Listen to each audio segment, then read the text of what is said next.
AP state science and technology అకాడమీపై కూటమి ప్రభుత్వం దృష్టి సారించింది. Department of science, technology and innovation కు అకాడమీ బదిలీ చేసింది. ఇటీవల ఈ డిపార్ట్మెంట్ ను ఏపీ ప్రభుత్వం ఏర్పాటు చేసింది. కూటమి చేసిన అభివృద్ధి వివరాలు ప్రజలకు తెలియజేసి పరిపాలన మరింత వేగవంతం చేయటమే సీఎం చంద్రబాబు లక్ష్యమన్నారు మంత్రి ఆనం రామనారాయణ రెడ్డి. తిరుపతిలో కూటమి పాలనపై అన్ని జిల్లాల్లో మంత్రులు, ప్రజాప్రతినిధులు కలిసి ప్రత్యేకమైన కార్యక్రమాన్ని నిర్వహిస్తున్నామన్నారు. యాదాద్రి భువనగిరి జిల్లాలో చారిత్రాత్మక భువనగిరి కిల్లాకు పూర్వ వైభవం తీసుకొస్తామన్నారు మంత్రి జూపల్లి కృష్ణారావు.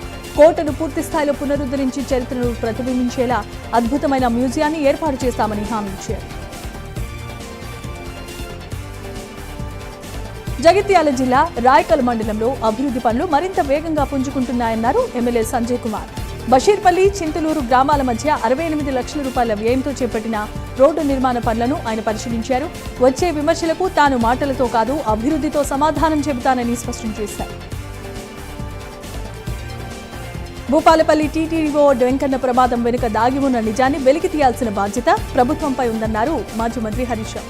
అక్రమ దందాలను కొనసాగిస్తున్న ఇసుక మాఫియా, బొగ్గు మాఫియా వివరాలు బయటపెట్టాలని డిమాండ్ చేశారు.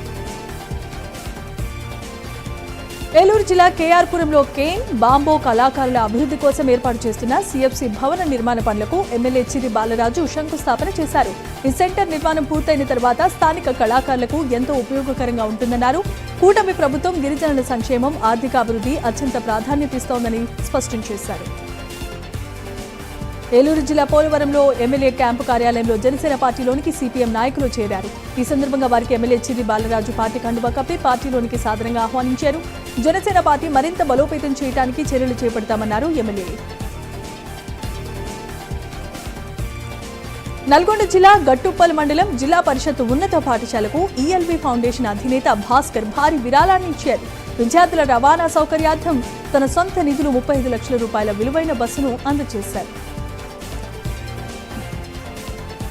నెల్లూరులో ఐఎస్ఎఫ్ విద్యార్థి సంఘ నేతలు డీఈఓ కార్యాలయం ఎదుట ధర్నా చేశారు. ప్రైవేట్, కార్పొరేట్ స్కూళ్లలో ఫీజుల దోపిడీ జరుగుతూ ఉంటే విద్యాశాఖ నిద్రపోతుంది అంటూ ఆగ్రహాన్ని వ్యక్తం చేశారు. ఫీజుల దోపిడీపై ప్రత్యేకమైన చర్యలు చేపట్టాలన్నారు ఐఎస్ఎఫ్ విద్యార్థి సంఘ నేతలు.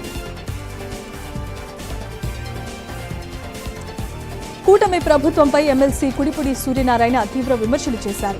రాష్ట్రంలో ఆర్థిక ఉగ్రవాదులు, విద్యాసంస్థలు నడుపుతున్నవారు ఎంపీలు, ఎమ్మెల్యేలుగా ఉంటూ ప్రభుత్వాన్ని శాసిస్తున్నారన్నారు. స్కూళ్లలో ఫీజులు, పుస్తకాలు, యూనిఫామ్స్ పేరుతో దోపిడీకి పాల్పడుతున్నారంటూ అంబేద్కర్ కోనసీమ జిల్లా కలెక్టర్కు వినతి పత్రాన్ని అందజేశారు. కడప జిల్లా రాజంపేటలో మందుబాబులకు పోలీసులు చెక్ పెడుతున్నారు. భువనగిరిపల్లిలో బహిరంగ ప్రదేశాల్లో మద్యాన్ని సేవించే వారిని డ్రోన్ కెమెరా సహాయంతో గుర్తించి 6గురిని అదుపులోకి తీసుకుని కేసులు నమోదు చేశారు. అసాంఘిక కార్యకలాపాలకు పాల్పడితే చట్టపరమైన కఠిన చర్యలు తీసుకుంటామని హెచ్చరించారు. అంబేద్కర్ కోనసీమ జిల్లా అమలాపురంలో చేనేత కార్మిక సంఘాలు జిల్లా కలెక్టర్ వద్ద నిరసన చేపట్టాయి. ప్రతి చేనేత కార్మికుడికి ముఖ్యమంత్రి ప్రకటించిన 25,000 నేతన్న భరోసా పథకాన్ని వెంటనే అమలు చేయాల్సిందిగా డిమాండ్ చేశారు. కలెక్టర్కు వినతి పత్రాన్ని అందజేశారు. భద్రాద్రి కొత్తగూడెం జిల్లా మనుగురులో ఏఐటీయూసీ చేపట్టిన దీక్ష శిబిరాన్ని ఎమ్మెల్యే కూనంనేని సాంబశివరావు ప్రారంభించారు. ఈ కార్యక్రమం ఏఐటీయూసీ యూనియన్ ఆధ్వర్యంలో 2 రోజుల పాటు దీక్షలు చేపట్టింది. ఈ సందర్భంగా ఎమ్మెల్యే మాట్లాడుతూ మనుగురు అభివృద్ధికి సింగరేణి విస్తరణ ప్రాజెక్టులు ఎంతో అవసరమని అన్నారు. కరీంనగర్ జిల్లాలో ప్రైవేట్ పాఠశాలల విద్యా మాఫియా దోపిడీని అరికట్టాలని జిల్లా గ్రంథాలయ సంస్థ మాజీ చైర్మన్ పొన్నం అనిల్ కుమార్ డిమాండ్ చేశారు. ఈ సందర్భంగా డీఈఓకు వినతి పత్రం అందజేశారు. నిబంధనలకు విరుద్ధంగా నడిపిస్తున్న డిఫెన్స్ అకాడమీలపై తక్షణ చర్యలు తీసుకోవాలని అన్నారు. పెద్దపల్లి జిల్లా గోదావరి ఖనిలో 54వ డివిజన్ జవహర్ నగర్ ప్రభుత్వ పాఠశాలలో కార్పొరేటర్ ఎండి ముస్తఫా ఆధ్వర్యంలో విద్యార్థులకు స్కూల్ బ్యాగులను పంపిణీ చేశారు. ఈ కార్యక్రమానికి ముఖ్య అతిథిగా రామగుండం నగర్ మేయర్ మహంకాళి స్వామి హాజరయ్యారు.